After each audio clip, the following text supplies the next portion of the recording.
Yo, what's up, guys? Majeztik Filmz reporting live.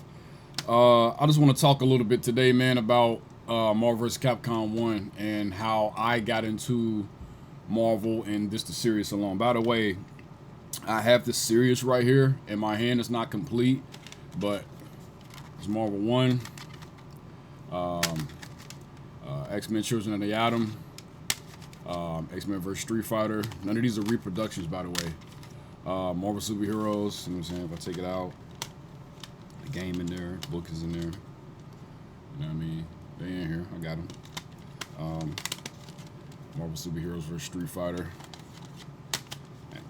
It's not a part of the series, but just showing that one.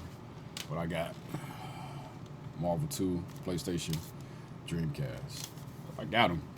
So how it started, man, I've always been a fan of the series, and I was always into Street Fighter. Back in the day, Killer Instinct, Fatal Fury, Clay Fighters, Shaq Fu, you name it. So I've always been into fighters. Back when I lived in Ohio, I'm in Las Vegas now. Back when I lived in Ohio, man, hopefully you can hear me sit up next to this mic. I came across this guy named DeMonte, but actually a friend of mine named Derek, goes by the name of China Boy now. He actually met this dude first. He actually was my neighbor, DeMonte, and I just was saying, "What's up, bro? What's up, bro?" You know, and he had it, but I didn't know anybody else that had it back in the day. This was 99, I want to say 98, 99, and one day, you know, I was kicking it with my boy Derek. He's like, "Hey man, I'm finna go up to Monte house. Want to come kick it with me? Got these games and shit." Okay, cool. We go up there. He got a bunch of rare stuff up in there. Marvel 1 happened to just be one of them. He had a lot of Japanese ports. He was one of them dudes that just knew about stuff before people knew about stuff. He had connections and he was just aware of that kind of stuff. Anyway, he pulls out Marvel vs. Capcom 1. I'm like, bro, I've been reading about this game. I've been hearing about this game, but I haven't played it. You know what I mean?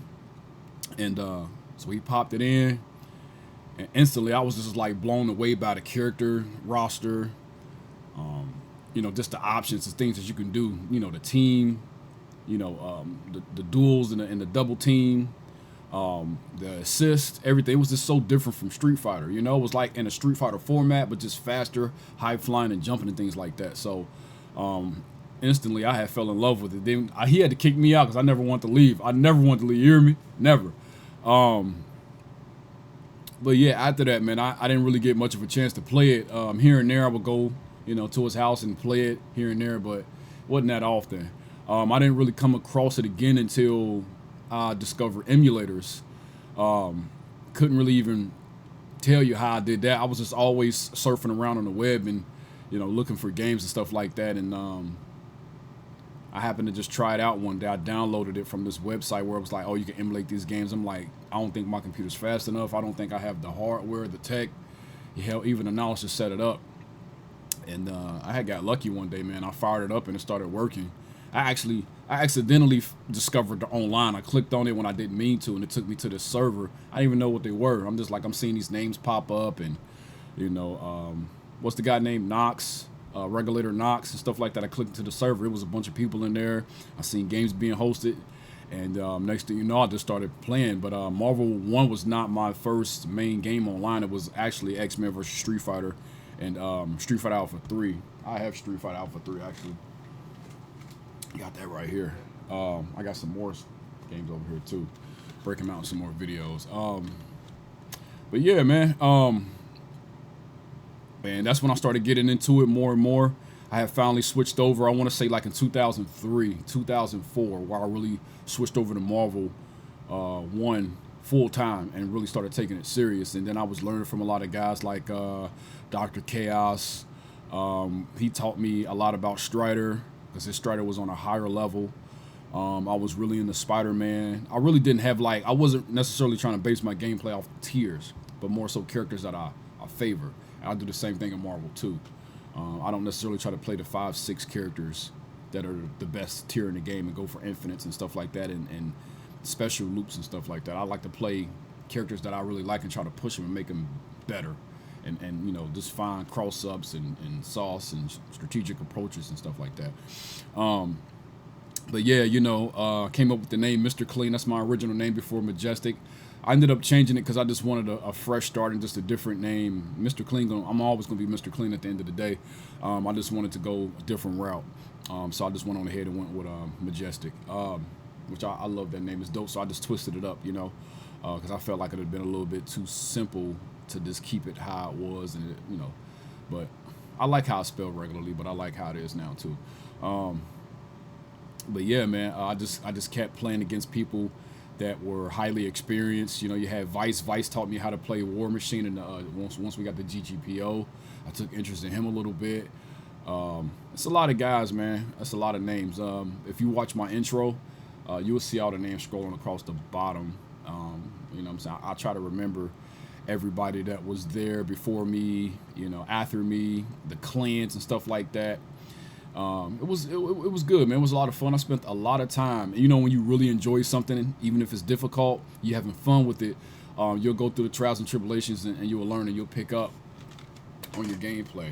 And that's what happened with me. And that's how I started picking it up, man. I was just taking those beat downs from the better players, and learning how to do the infinite loops with Wolverine and War Machine and things like that. And you know, I just added it to my game. You know, I just kept trying to figure out how to get better, and you know, try not to complain. But like I said, I was having so much fun in the midst of me losing. Like, as I was getting better, I was just, you know, just getting better with time. So, but yeah, as the platforms and servers transition from, like, I know I'm gonna jack it up when I say it, Caleria, then over to GGPO, Good Games Peace Out, to like Fight Cade Red, and Fight Cade 2 where we're at right now.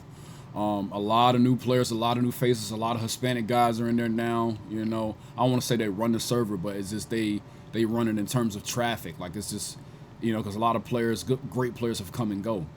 They moved on to Street Fighter or to like Call of Duty or something like that. Surprisingly, a lot of them do move on to like shooters and stuff like that. I don't know if you guys don't know, shooters. There are shooters and sports are like the top 2 selling game genres. You know, because it's just easier to pick up. You know, and that's why, you know, when Marvel 2 came out, they made it more accessible. It became a 6-button layout to a 4-button layout. Limited assist became unlimited assist. Safe recovery, you know, quick roll, when you fall, instead of it being 3 distances, is only 1 distance. You know, they made things more predictable. And what the goal is to decrease the skill gap so that more people can play the game and be better at it. And that's it's from a business standpoint, I understand.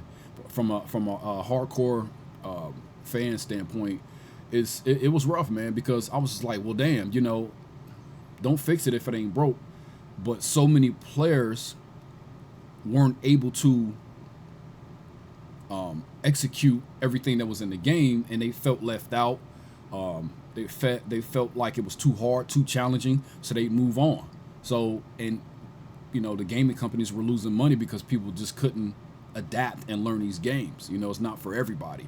You know, they just didn't have the patience. A lot of people don't like losing, and that's just the tale of the tape. It is what it is. So I understand. So when Marvel 3 came out, before I really understood the science behind it, I'm just like, man, it's even worse.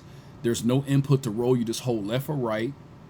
You know, you can just combo all day in OTG for free. There's no time limit on that. Like, it's just, character be laying on the ground for 5 minutes, you could still OTG. I was just like, well, damn. You know, X Factor, in terms of you can't do any chip on block. Makes your character super fast. So it's like when you're losing, it's almost more helpful that you're losing. You can come back. You know, it's that comeback mechanic. You know what I mean? So they didn't have that in the first and second one. You know, if you're down, especially in Marvel 2, if you down 2 characters, 3-1, and you don't have a legit comeback character, you're not going to win. You have to be, the skill has to be there. You know what I mean? But that's pretty much the story, man, for good old Marvel vs. Capcom 1. It's a great game. It's a masterpiece. I love pretty much everything about it. I do actually favor Marvel Superheroes vs. Street Fighter, the OST in that game, over Marvel vs. Capcom 1. Although Marvel vs. Capcom 1 does have a great OST, I just really favor the OST. Actually, even in X-Men Children of the Atom, great OST. But Marvel Superheroes vs. Street Fighter, please, man, some of the greatest OST in the Versus series, period. I think that's pretty much it. I know I'm probably missing out. I haven't even realized I was talking for 10 minutes. But yeah, man, any questions, man, any comments, drop it in the comments below, man, and next video I'll try to address it.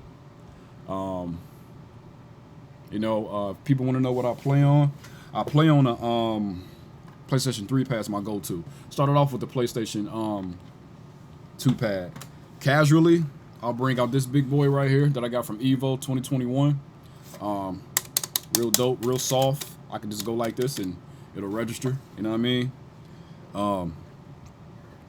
But yeah, man, that's pretty much my Marvel vs. Capcom 1 story. That's how I got started. That was my intro and how I became interested. I came across a guy named DeMonte and played it and really fell in love with the game and just wanted to play it more but didn't have access, and the emulators came around and just went from there, man, and kept playing.